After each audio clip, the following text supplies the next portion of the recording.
message around things going? Reasonably okay. It's December 1997 and the former headmaster of St Joseph's Nudgee College is speaking with Nudgee old boy and confessed child abuser Dennis Norman Douglas. What happened between us? Between us. Well, I mean, that's not the case so far as you know. I mean, you've got to say that nothing bad happened between us. Yeah. Police had arranged for Douglas to record the phone conversation as they tried to prove the former headmaster, Stephen David McLaughlin, was abusing children. Former Queensland detective David Danslow had received an anonymous tip-off alleging that he'd stayed at a number of hotels with children. And I recognised the name and I thought, I'd be surprised if this was true, but I started making discreet inquiries. The detective was surprised by what he discovered. Bookings and credit card receipts that suggested McLaughlin was taking children to stay at local motels. It seemed quite weird, why would a man who was a senior, Catholic Christian brother, why would he be staying with young children? There didn't appear to be anybody else there, just these young kids. Detective Danslow also found that McLaughlin was allegedly introducing Douglas to vulnerable families. McLaughlin's lawyers have said their client didn't know about Douglas's background as an abuser until 1998.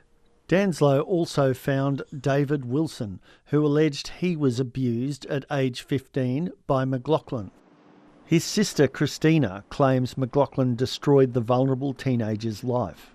It changed his personality. He felt like he was always under surveillance. He questioned everything and the motives of people around him. We've changed David and Christina's names for legal reasons. He was under the spell of someone who had offered him the world. I don't know if he fully understood that men shouldn't be having those kind of relationships with young boys. But Wilson was discredited as a witness, his allegations failing to stand up in court.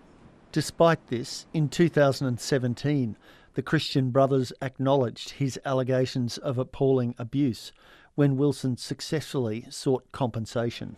In 2001, new complainants, 2 children, emerged, and McLaughlin was committed to face trial for their alleged abuse. But just over a year later, Queensland's then Director of Public Prosecutions, Leanne Clare, dropped the case, on the grounds it didn't have a reasonable prospect of conviction. It was another blow to the alleged victims and their families. I had no resolution. I knew the perpetrator was still at large in society, had access to children. McLaughlin went back to work for the brothers, travelling to the Philippines to scope out possible school locations. But in 2015, the brother was accused of abusing a 12-year-old boy he'd been babysitting in Brisbane, and this year he was convicted of that crime. McLaughlin's lawyers say their client believes the indecent dealing convictions are dreadful and baseless and is preparing an appeal. They also say he denies taking students to motels, and it is deplorable to link him with the many shameful acts which Dennis Douglas has been convicted of. Christian Brothers province leader, Brother Gerard Brady, says he's very concerned and has ordered an independent investigation. Nudgee College says it will assist police should they begin an investigation. Rory Callanan, ABC News, Brisbane.